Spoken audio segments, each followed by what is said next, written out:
서울은 기록적인 폭설로 완전히 하얗게 변했는데요. 놀랍게도 대중교통은 단 한 번도 멈추지 않았습니다. 한 외국인 전문가가 충격을 받은 얼굴로 말합니다. 이건 정말 믿을 수 없어요.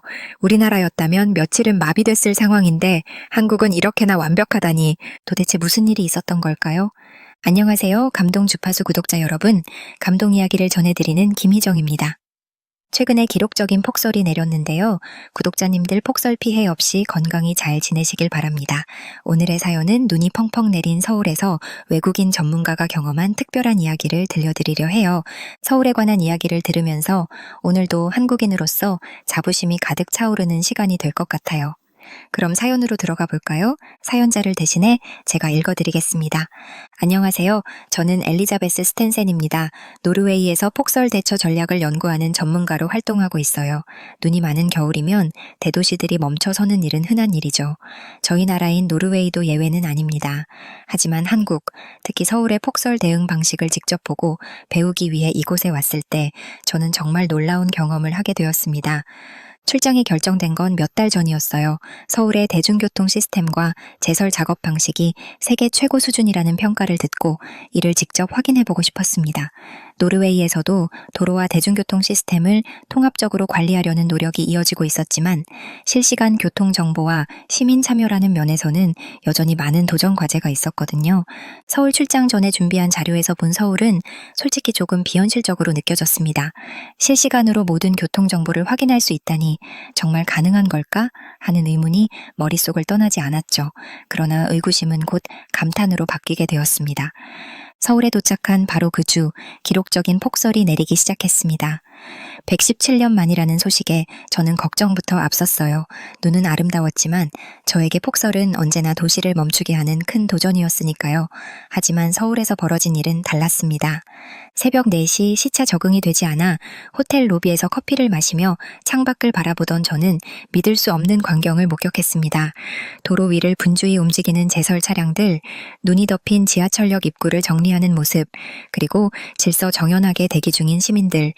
도시는 혼란스럽기보다는 오히려 차분하고 체계적으로 돌아가고 있었습니다. 더 놀라운 건 실시간 정보를 제공하는 시스템이었습니다. 정류장 전광판과 스마트폰 앱은 버스의 도착 시간과 현재 위치를 정확히 보여줬고 예상 지연 정보까지 미리 안내하고 있었습니다. 노르웨이에서는 이런 상황에서 대중교통을 기다리는 시간이 점점 늘어나기만 하는데 서울에서는 기다림조차 예측 가능하고 효율적이었죠. 버스가 정류장에 도착했을 때 승객들은 조용히 줄을 섰고 먼저 내리는 사람들에게 길을 양보했습니다. 저는 이 모습에서 단순히 시스템의 우수함뿐만 아니라 시민들의 성숙한 의식을 느낄 수 있었습니다. 대중교통 시스템은 기술만으로 완성되는 게 아니라 사람들의 협력과 배려가 더해질 때 비로소 완벽해진다는 사실을 깨달았습니다. 노르웨이에서라면 상상하기 어려운 일들이 서울에서는 이미 일상이었습니다. 이곳은 단순히 눈을 치우는 것을 넘어 사람과 기술이 조화를 이뤄 폭설을 일상으로 극복하고 있었죠. 서울은 제가 예상했던 것 이상으로 잘 준비된 도시였습니다. 서울의 폭설 속에서도 대중교통은 멈추지 않았습니다. 저는 버스를 타기 위해 정류장으로 걸어갔습니다. 눈이 쌓인 길에서도 정류장 주변은 미리 치워져 있었고 그곳에 서 있는 사람들은 차분히 줄을 서서 기다리고 있었습니다. 그리고 그 순간 저는 서울의 또 다른 매력적인 디테일을 발견하게 되었죠. 정류장에 앉았을 때 엉덩이로 따뜻한 온기가 전해져 왔습니다.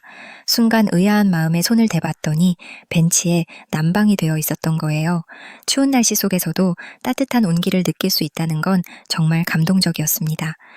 저는 미소를 지으며 생각했어요. 이렇게 작은 디테일로 사람들을 배려하다니 서울은 정말 특별한 곳이구나. 벤치만이 아니었습니다. 정류장 자체가 바람을 막아주는 난방 쉘터로 설계되어 있었습니다.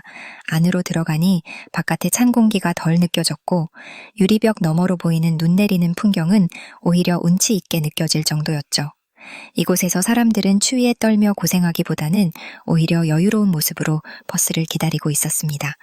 노르웨이의 버스 정류소를 떠올려 봤습니다. 저희 나라에서도 추운 겨울철 버스를 기다리는 승객들이 많지만 대부분은 난방시설이 없는 야외 정류장에서 몸을 웅크리며 기다리곤 합니다. 그러나 서울에서는 기다림마저 배려의 일부로 여겨지고 있었어요. 이 작은 차이가 얼마나 큰 가치를 만드는지 체감할 수 있었습니다. 조용히 줄을 선 승객들을 바라보며 또 한 번 감탄했습니다. 눈이 계속 내리는 상황에서도 줄은 흐트러지지 않았고 서로 자연스럽게 길을 양보하는 모습이 인상적이었어요. 저는 생각했습니다. 이건 단순히 기술의 문제가 아니야. 사람들의 마음이 담겨 있구나. 버스가 도착했을 때 승객들은 차례로 올라타며 내리는 사람들에게 공간을 내어주었습니다. 모든 것이 자연스럽고 부드럽게 진행됐죠. 이러한 모습은 서울에서 제가 가장 인상 깊게 본 장면 중 하나였습니다.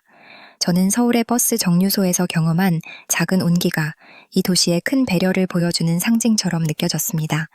서울에서의 두 번째 날 아침, 저는 가이드와 함께 도심을 둘러보기로 했습니다. 창밖에서는 여전히 눈이 내리고 있었지만 도로는 마치 눈이 오지 않는 것처럼 깨끗했습니다. 어떻게 이렇게 눈이 없는 거지? 저는 믿을 수 없다는 표정으로 물었죠. 여기에는 열선도로가 깔려 있어요. 가이드의 설명이 이어졌습니다. 열선도로? 그 단어는 제게 무척 생소했어요. 가이드는 도로 아래 설치된 열선이 눈을 녹여주기 때문에 주요 구간에서는 눈이 쌓이지 않는다고 했습니다. 설명을 들으니 모든 게 이해됐어요. 이건 정말 똑똑한 방법이구나. 저는 감탄하며 생각했습니다. 노르웨이에서도 겨울철 폭설은 자주 있는 일이지만 대부분은 제설 차량과 염화칼슘에 의존합니다. 하지만 서울의 열선도로는 그와는 전혀 다른 접근 방식이었어요. 제설 차량이 다가가기 전에 눈이 녹아 사라진다는 점은 안전과 효율을 모두 잡는 혁신적인 방법처럼 느껴졌습니다. 특히 눈길로 인한 교통사고를 예방할 수 있다는 점에서 정말 부러웠습니다. 가이드는 이 열선도로 시스템은 사고가 잦은 구간이나 경사로에서 특히 효과적입니다. 라고 설명했죠. 저는 고개를 끄덕이며 이렇게 말했습니다. 우리나라에도 이런 시스템이 꼭 필요하겠어요. 사고를 미리 예방할 수 있는 세심한 배려가 담겨 있군요. 서울의 이런 준비는 단순히 기술적인 도입을 넘어서 있었습니다. 사전에 어떤 문제가 생길지 고민하고 시민들의 안전과 편의를 최우선으로 생각하는 자세가 모든 시스템에 녹아있는 듯했어요. 저는 그날 열선 도로를 보며 서울이 왜 스마트시티로 불리는지 깨닫게 됐습니다. 다음 구간으로 이동하면서 도로 상황을 계속 관찰했습니다. 열선이 없는 작은 골목길에서는 이미 사람들이 자발적으로 눈을 치우고 있었고 주요 도로는 열선 시스템 덕분에 차량들이 미끄러짐 없이 운행되고 있었죠. 이런 대조적인 모습에서 또 하나의 교훈을 얻을 수 있었습니다. 기술만으로는 모든 걸 해결할 수 없지만 기술과 사람의 협력이 만들어내는 변화는 상상을 초월한다는 것이었죠. 서울의 열선도로는 단순히 첨단 기술의 집합체가 아니라 시민들의 안전을 위해 미래를 준비하는 시스템이었습니다. 그 세심함이 정말 인상 깊었습니다. 서울에서 가장 인상 깊었던 순간 중 하나는 바로 교통관제센터를 방문했을 때였습니다. 폭설 속에서도 도로와 대중교통이 마비되지 않은 이유를 직접 눈으로 확인할 수 있었죠. 관제센터는 거대한 스크린으로 가득 차 있었습니다. 스크린에는 서울 전역의 실시간 교통 상황이 표시되고 있었고 도로 위 제설 차량과 대중교통의 위치가 정확히 파악되고 있었습니다. 저는 마치 영화 속 한 장면에 들어온 듯한 느낌을 받았어요. 센터의 직원들은 눈과 교통량 변화에 따라 즉각적인 조치를 취하고 있었습니다. 버스와 지하철의 배차 간격이 교통 흐름에 따라 자동으로 조정되고 도로 상황에 맞춰 제설 차량의 동선이 변경되는 모습은 정말 놀라웠습니다. 한 직원이 설명하기를 이 시스템은 단순히 데이터를 모으는 데서 끝나는 것이 아니라 시민들의 민원을 실시간으로 반영하며 더욱 발전하고 있습니다. 라고 했습니다. 그 말을 들으며 스크린 한쪽을 보니 시민들의 민원과 제안이 실시간으로 올라오고 있었습니다. 그중 일부는 즉각적인 검토 후 실제 시스템에 반영되고 있었습니다. 저는 한국의 기술과 시스템이 단순히 효율적일 뿐 아니라 시민들의 목소리를 담아 함께 성장하고 있다는 점에 감명을 받았습니다. 서울의 관제센터는 열선도로, 대중교통 앱, 시민 피드백까지 하나의 시스템으로 완벽히 통합되어 있었습니다. 도로 위의 변화뿐만 아니라 지하철, 버스, 심지어 날씨 데이터까지 모든 정보가 연결되어 있었습니다. 저는 이 모든 것이 한데 어우러져 놀라운 조화를 이루고 있다는 사실을 깨달았습니다. 한국은 기술과 사람이 완벽한 조화를 이루는 곳이었어요. 저는 자연스레 이런 말을 뱉었습니다. 노르웨이에서는 각 교통수단이 독립적으로 운영되는 경우가 많습니다. 따라서 시민들이 버스와 지하철을 따로 이용하며 추가 비용을 내야 하거나 배차 시간이 서로 맞지 않아 불편을 겪기도 합니다. 그러나 서울에서는 모든 것이 하나의 시스템처럼 움직이고 있었습니다. 기술이 사람을 돕고 사람은 기술을 신뢰하며 이용하는 이 이상적인 모습은 저에게 깊은 인상을 남겼습니다. 관제센터를 떠나는 길, 저는 이런 생각을 했습니다. 서울이 폭설 속에서도 이렇게나 완벽히 움직일 수 있었던 이유는 단순히 기술 때문이 아니었어요. 기술과 사람의 조화가 이 도시를 특별하게 만들고 있었던 거예요. 서울에서의 마지막 날 아침, 저는 거리로 나섰습니다. 밤사이 내린 눈으로 거리가 하얗게 변해 있었지만 도시는 이미 분주히 움직이고 있었습니다. 한 상점 앞에서 빗자루를 들고 눈을 치우는 가게 주인의 모습이 눈에 들어왔습니다. 그는 묵묵히 자기 앞에 눈을 깨끗이 치우고 있었습니다. 주변을 둘러보니 다른 상점 주인들도 저마다 앞마당과 보도를 쓸고 있었습니다. 저마다의 역할을 다하면서도 서로 눈이 쌓인 구역을 함께 정리해주고 있었죠. 이 장면은 제게 깊은 인상을 남겼습니다. 노르웨이에서는 눈 치우는 일은 주로 시에서 담당합니다. 시민들이 직접 도로를 정리하거나 협력하는 모습은 보기 드문 일이었죠. 그때 한 상점 주인과 눈이 마주쳤습니다. 그는 제게 환한 미소를 지으며 말했습니다. 손님들이 미끄러지지 않아야죠. 이런 건 서로 도와야 하는 일이니까요. 저는 그의 한마디에서 서울 시민들의 마음가짐을 엿볼 수 있었습니다. 버스 정류장에서도 비슷한 장면을 목격했습니다.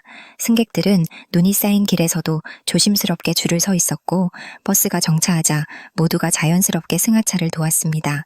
먼저 내리는 승객들이 미끄러질까 걱정된 한 젊은 승객은 손을 내밀어 노약자를 도왔습니다. 모두가 아무렇지 않게 돕고 있었죠. 이 모습을 보며 저는 깨달았습니다.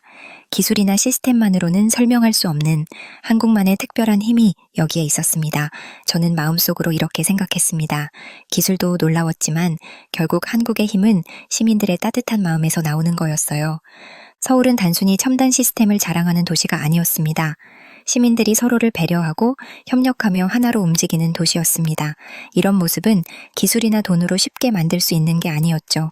오랜 시간 동안 쌓여온 공동체 정신이 만들어낸 결과였습니다. 길을 걸으며 노인들이 서로 돕는 모습, 젊은 사람들이 빗자루를 들고 자발적으로 길을 정리하는 모습을 보니 저는 서울이라는 도시가 가진 진정한 힘이 무엇인지 느낄 수 있었습니다. 이곳의 따뜻함은 눈 속에서도 결코 식지 않았습니다. 서울에서의 마지막 날 밤, 저는 호텔 창밖을 바라보며 이번 여정을 떠올렸습니다.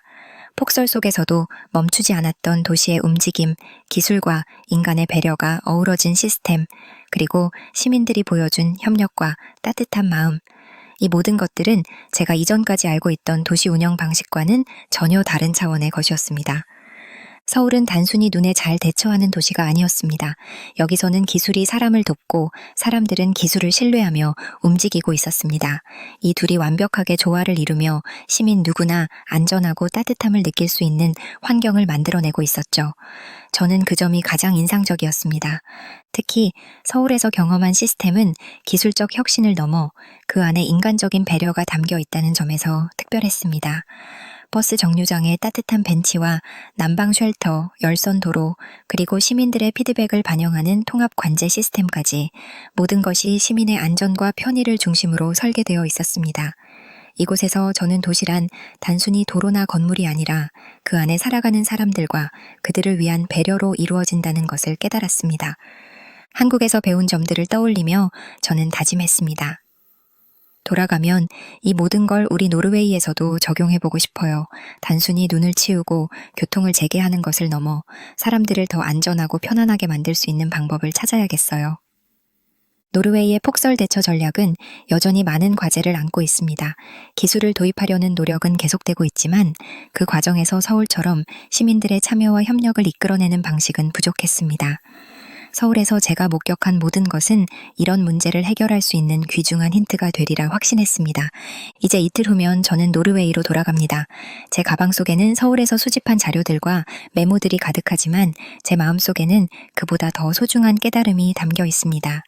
기술도 중요하지만 결국 도시를 움직이는 것은 사람이라는 사실을 말이에요. 창밖에서는 여전히 눈이 내리고 있었습니다.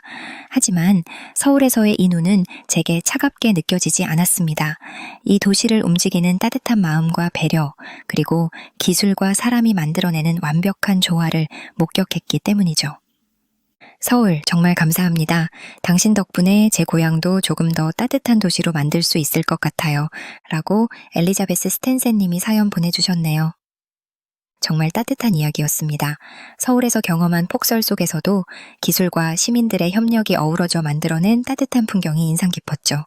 버스 정류장에 따뜻한 벤치, 열선도로, 실시간 교통 시스템, 그리고 무엇보다 시민들의 협력과 배려가 엘리자베스님에게 큰 감동을 준 것 같아요. 서울의 시스템은 단순히 첨단 기술로 움직이는 것이 아니라 그 속에서 사람과 기술이 조화를 이루며 만들어낸 결과물이라는 점이 참 자랑스럽습니다. 한편으로는 이런 모습을 통해 서울이 왜 세계적으로 인정받는 도시인지 다시금 깨닫게 되는 시간이었네요. 엘리자베스님이 마지막으로 하신 말씀이 참 인상 깊었습니다. 서울은 단순히 기술이 뛰어난 도시가 아니라 시민들의 따뜻한 마음과 배려로 움직이는 곳이었다. 라는 대목이요. 여러분, 오늘 사연 감명 깊게 보셨나요? 서울의 자랑스러운 모습을 세계에 알리게 되어 참 뿌듯합니다. 여러분도 오늘 느낀 감동과 자부심을 주변 분들과 함께 나눠보세요. 영상이 좋았다면 구독과 좋아요, 알림 설정도 잊지 마시고요. 댓글로 여러분이 느낀 점도 남겨주시면 큰 힘이 됩니다. 다음에도 더욱 감동적이고 자랑스러운 이야기로 찾아오겠습니다. 긴 영상 끝까지 시청해주셔서 감사합니다. 구독자 여러분 사랑합니다. 감동 주파수의 김희정이었습니다.